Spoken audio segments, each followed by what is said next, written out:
Europe एक अजीम और तबाहकुन जंग के शिकंजे में है। World war one western front पर सबसे ज्यादा शिद्दत वाली लड़ाई जारी है, जहां ब्रिटिश, फ्रेंच और जर्मन फौजें 450 मील लंबे खंदकों के सिस्टम में एक खूनी डेडलॉक में फंसे हुए हैं। हजारों लश्कर मर चुके हैं, मगर दोनों तरफ से डेडलॉक टूट नहीं रहा। बार्ब्ड वायर, मशीन गन्स और हैवी आर्टिलरी का कॉम्बिनेशन का मतलब है कि जो फौजें नो मैन्स लैंड यानी खंदकों के दरमियान का खुला मैदान उसको पार करने की कोशिश करते हैं, वो बड़ी तादाद में कत्ल होते हैं। यहाँ हमेशा फायदा डिफेंडर के पास होता है और अटैक करने वालों को बड़ा नुकसान होता है। लेकिन अलाइज मजीद हमले करने का इरादा रखते हैं। वो जर्मनी के कब्जे में आए हुए फ्रांस और बेल्जियम के हिस्सों को आज़ाद करवाना चाहते हैं, जो जंग के शुरुआती महीनों में ले लिए गए थे। ब्रिटिश और फ्रेंच ने ये फैसला किया कि वो गर्मियों के मौसम में 1916 में एक जॉइंट ऑफेंसिव अटैक शुरू करेंगे, मगर जर्मन्स पहले वार करते हैं। फरवरी में वो वर्दन के फ्रेंच फोर्ट्रेस सिटी पर एक जबरदस्त हमला करते हैं। उसकी हिफाजत के लिए तमाम अवेलेबल फ्रेंच रिजर्व्स लग जाती है। इसलिए गर्मी का ऑफेंसिव अटैक अब ब्रिटिश ने लीड करना था और इसका सबसे बड़ा मकसद वर्दन में फ्रेंच पर एक्सट्रीम प्रेशर को कम करना था।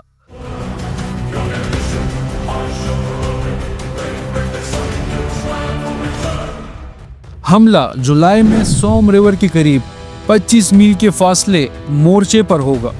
नए British commander general sir Douglas Hague ज्यादा स्ट्रेटेजिक ऑब्जेक्टिव्स के लिए यप्रेस के करीब हमला करना पसंद करते, मगर सोम वही जगह है जहां ब्रिटिश और फ्रेंच फौजें मिलती है, इसलिए जॉइंट ऑफेंसिव अटैक यहीं होना जरूरी है। वो ये भी चाहते थे कि उनके नए कम तजुर्बाकार डिवीजन्स को मजीद ट्रेनिंग मिले, मगर फ्रेंच को अब फौरन मदद की जरूरत है। सोम का इलाका अब तक एक खामोश सेक्टर रहा है, जिसकी वजह से जर्मन्स ने मजबूत डिफेंसिव पोजीशंस बनाई हुई है। यहाँ जर्मन्स की 2 शानदार डिफेंसिव लाइंस है, तीसरी कंस्ट्रक्शन के प्रोसेस में है। हर लाइन में 3 ट्रेंचेस है, फायर, सपोर्ट और रिजर्व, जो कम्युनिकेशन ट्रेंचेस के जरिए कनेक्टेड है। ये पोजीशंस मशीन गन नेस्ट से भरपूर है और फोर्टिफाइड विलेजेस और स्ट्रॉन्ग पॉइंट्स के जरिए सपोर्ट की गई है। ट्रेंचेस के आगे बार्ब्ड वायर के घने बेल्ट्स हैं। नीचे कुछ जगहों पर 10 मीटर गहराई तक डगआउट्स है, जो जर्मन फौजियों को आर्टिलरी फायर से बचाते हैं। 6 फीट गहराई में टेलीफोन लाइंस डाली गई है, जो फौजियों को आर्टिलरी बैटरीज के साथ राब्ता रखने में मदद देती है। लाइन को होल्ड करने वाली जर्मन फौजें अच्छी तरह ट्रेंड है और ज्यादातर कॉम्बैट वेटरन्स हैं।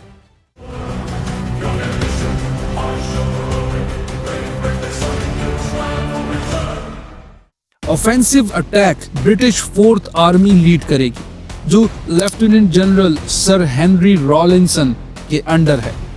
हेग के साथ मिलकर वो हमले का प्लान बनाते हैं, जर्मन के मजबूत डिफेंसिव सिस्टम को तोड़ने के लिए। ब्रिटिश एक जबरदस्त हफ्ता भर लंबी आर्टिलरी बम्बार्डमेंट करेगी, जिसमें 1400 गन्स का इस्तेमाल होगा। इसका मकसद जर्मन बार्ब्ड वायर को तोड़ना, ट्रेंचेस को मिटा देना और उनके लोगों को मार देना है। जर्मन स्ट्रॉन्ग पॉइंट्स के नीचे 19 माइंस भी लगाई जा रही है, जिन्हें एक्सप्लोसिव से भरा गया है और अटैक शुरू होने से पहले उड़ा दिया जाएगा। नॉर्थ में ब्रिटिश 3rd आर्मी गोमेकोर्ट पर एक डाइवर्जनरी अटैक करेगी। ब्रिटिश और फ्रेंच इन्फेंट्री के 16 डिविजन्स अपने ऑब्जेक्टिव्स लेने के लिए तैयार हैं और उनका सामना किसी खास मुखालफत से नहीं होगा, ये उम्मीद है। अटैक सुबह 7:30 पर ब्रॉड डेलाइट में शुरू होगा, ताकि आर्टिलरी अपने फायर को देख सके। ब्रिटिश फौज का हौसला बुलंद है और वो जीत के लिए पुरुमीद है। उनमें से कई यूनिट्स पायल्स बटालियन से है, जो 1914 के नए रिक्रूट्स हैं और जो अब पहली बार कॉम्बैट का सामना करेंगे। लेकिन हमले की पहली रात रिपोर्ट्स आती है कि ब्रिटिश बम्बार्डमेंट से सिर्फ थोड़ी सी ही कामयाबी हुई है, जैसे वो सोच रहे थे वैसे नहीं।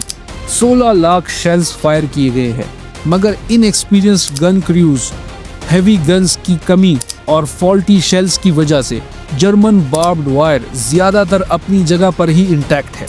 जर्मन डिफेंडर्स भी अपनी गहराई वाली डगआउट्स में महफूज है और कैदियों से पूछताछ और अनकोडेड टेलीफोन कॉल सुनकर जर्मन्स को बिल्कुल पता है कि ब्रिटिश कब और कहां से आ रहे हैं।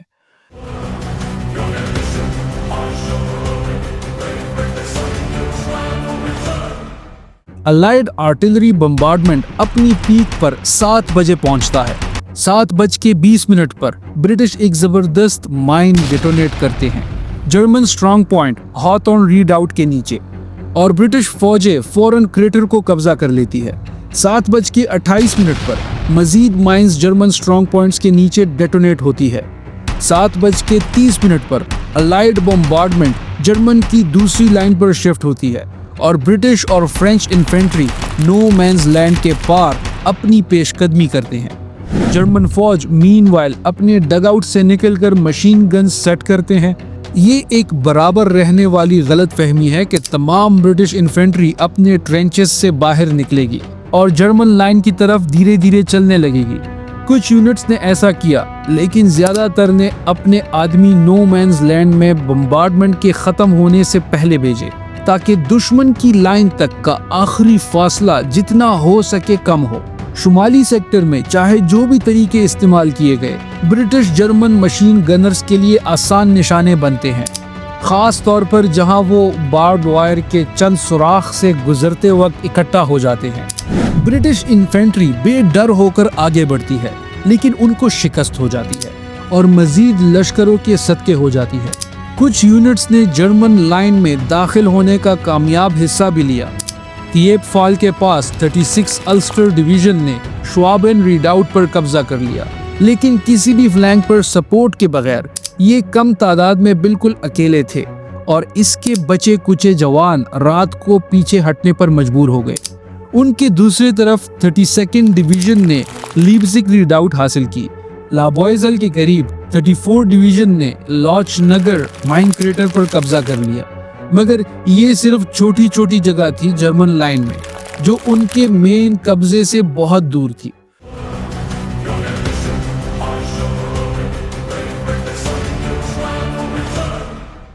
पहली जंग अजीम में एक बड़ा मसला जो कमांडर्स को सामना करना पड़ा वो ये था कि बैटल के दौरान सही मालूमात कैसे हासिल की जाए।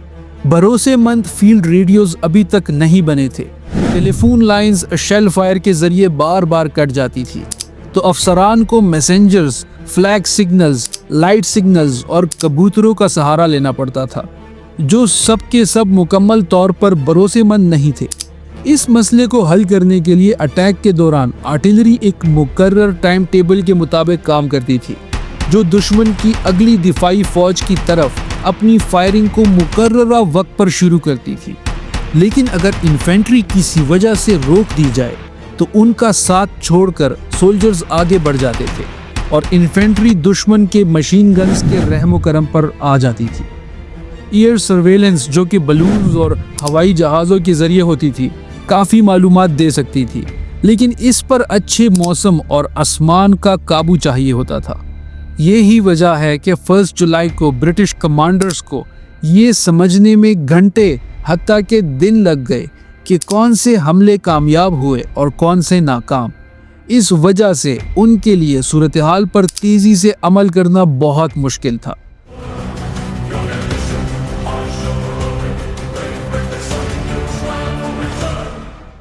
जनूबी इलाकों में ज्यादा कामयाबी हासिल हुई। सख्त नुकसान के बावजूद 21st और 7th डिवीजन्स ने ममेड्स ले लिया और फ्रीकोट को कट ऑफ कर दिया, जो कि जर्मन्स ने रात भर में छोड़ दिया। उनकी दूसरी तरफ 18th और 30th डिवीजन्स ने अपने ऑब्जेक्टिव्स ले लिए, जिसमें मोंटाबान का गांव भी शामिल था, जो सुबह 11 बजे तक महफूज था। उनके साथ वेटरन फ्रेंच 20th कॉर्प्स ने भी अपने ऑब्जेक्टिव्स हासिल किए और साथ ही साथ 2500 जर्मन कैदियों को कैदी बनाया। जर्मन ये उम्मीद नहीं कर रहे थे कि अटैक इतना दूर जनूब तक पहुंचेगा और उनकी तैयारी कमज़ोर थी। सबसे अहम बात यह थी कि फ्रेंच हैवी गन्स के जरिए अलाइड बम्बार्डमेंट मजीद बार्ड वायर और जर्मन स्ट्रॉन्ग पॉइंट्स तबाह करने में कामयाब रही। 9:30 सुबह फ्रेंच कॉलोनियल ट्रूप्स ने सोम रिवर के जनूब में हमला शुरू किया। فرینچ نے اپنے تمام آبجیکٹیوز حاصل کیے اور 3000 مزید قیدیوں کو گرفتار کیا۔ جنوب میں کامیابی کے باوجود سوم کی جنگ کا پہلا دن برٹش کے لیے ایک شدید ناکامی کا تھا۔ اس دن جرمن نقصانات کا اندازہ لگایا گیا جو کہ 12,000 تھا۔ فرینچ نے 7,000 کا نقصان اٹھایا، لیکن برٹش کے 57,000 کیجولٹیز ہوئی، جس میں سے 1/3 مارے گئے۔ 1 جولائی 1916 برٹش آرمی کے تاریخ کا خونی ترین دن بن گیا، اور یہ صرف پہلا دن تھا ایک جنگ کا جو اگلے 4 مہینے تک جاری رہی، جو نومبر میں ٹھنڈے موسم اور کیچڑ کے درمیان ختم ہوئی۔ تب تک الائز نے 10 میل کا فاصلہ طے کر لیا تھا۔ برٹش کے 4,30,000 کیجولٹیز، فرینچ کے 2 لاکھ اور جرمن کے 4,50,000 کا نقصان اٹھایا گیا تھا۔ یہ سوم کی جنگ کو تاریخ کی سب سے خونی جنگوں میں سے ایک بناتا ہے۔ برٹش ہسٹری میں سوم کو ایک مکمل ناکامی اور افسوس کے طور پر یاد رکھا جاتا ہے۔ برٹش جنرلز کی نااہلی اور اپنے جوانوں کی بیجا قربانی کا ثبوت، لیکن جو اس میں لڑے اور جو گھر پر تھے ان کے لیے سوم کی جنگ ایک کامیابی تھی۔ نقصانات انتہائی شدید اور دکھ بھرے تھے، لیکن یورپ بھر میں ہر لڑائی کرنے والی قوم ایسی ہی تکلیف اٹھا رہی تھی، جبکہ سب افسران ٹرینچ وارفیئر کا حل ڈھونڈنے کی کوشش کر رہے تھے۔ اور سوم میں برٹش نے صرف اپنے فرینچ ہمدرد کو نہیں بچایا جو آگے چل کر ورڈن میں جرمنز کو شکست دیتے ہیں، لیکن ویسٹرن فرنٹ میں لڑنے کے بارے میں قیمتی سبق سکھایا۔ سب سے بڑھ کر سوم کی جنگ جرمن فوج کو کمزور کرنے کا ایک ایکسپینسو لیکن ضروری قدم تھا، جیت کے لمبے راستے پر ایک شدید تکلیف دینے والا لیکن ایک اہم قدم۔ تو ملتے ہیں اگلی ویڈیو میں ورلڈ وار 1 1917 میں۔